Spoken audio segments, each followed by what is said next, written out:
Hello everyone, आज हम पढ़ेंगे धातु पोषण सिद्धांत के बारे में। परिचय क्या है? आयुर्वेद में धातु पोषण से संबंधित 3 न्यायों का वर्णन मिलता है।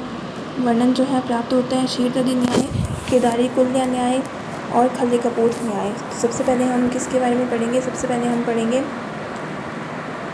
शीर्षदधि न्याय के बारे में। तो शीर्षदधि न्याय के बारे में हम क्या पढ़ सकते हैं? शीर्षदधि न्याय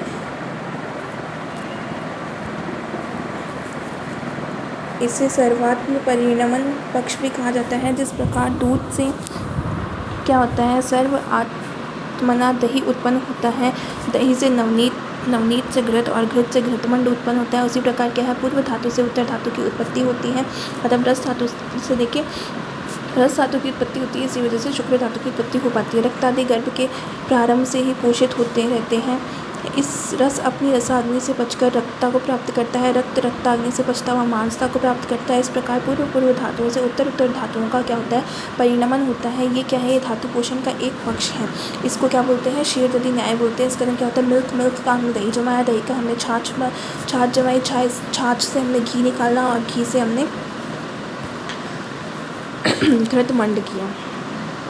इसी प्रकार रस से रक्त, रक्त से मांस, मांस से मेद से अस्थि, अस्थि से मज्जा और मज्जा से शुक्र। फिर दूसरा न्याय आता है केदारीकुल्य न्याय। जिस प्रकार खेत में सिंचित नाली का जल समीप के खेतों को सिंचित कर क्रम से दूसरे खेतों को सिंचित करता है, उसी प्रकार आहार रस जो होता है वो भिन्न भिन्न मार्गों से रसादी धातुओं को उन धातुओं के समान अंशों से पोषित करता है। जो समीप की धातु होती है उस धातु का पोषक भाग उसे शीघ्र ही पोषित करता है, और जो दूर की धातु होती है उसका पोषण देर से होता है। मतलब क्या है, खेत में जो क्यारियाँ बनाई हुई होती हैं, तो जो जहाँ पानी डाला जा रहा है, जो सबसे नज़दीक जो क्यारी होगी उसमें पानी सबसे पहले पहुँचेगा और बाकी क्यारियों में बाद में पहुँचेगा।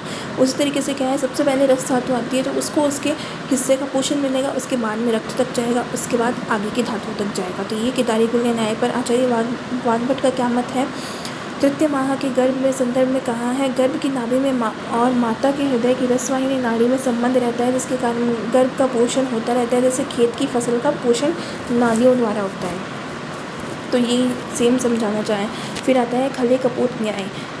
जिस प्रकार कबूतर अलग अलग दिशाओं से खल में आते हैं और अनाज चुगकर अपने अपने स्थानों पर चले जाते हैं, उसी प्रकार अलग अलग मार्गों से धातुओं का पोषण आहार रस से होता है।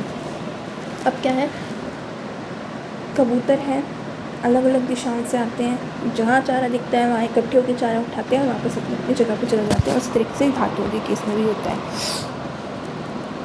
अलग अलग मार्गों से कि रस धातु का पोषण कभी कहीं से होता है, शुक्र का कहीं से होता है, इस तरीके से है। फिर आगे का जो ये लोक पुरुष साम्य सिद्धांत है, ये हम नेक्स्ट क्लास में स्टडी करेंगे।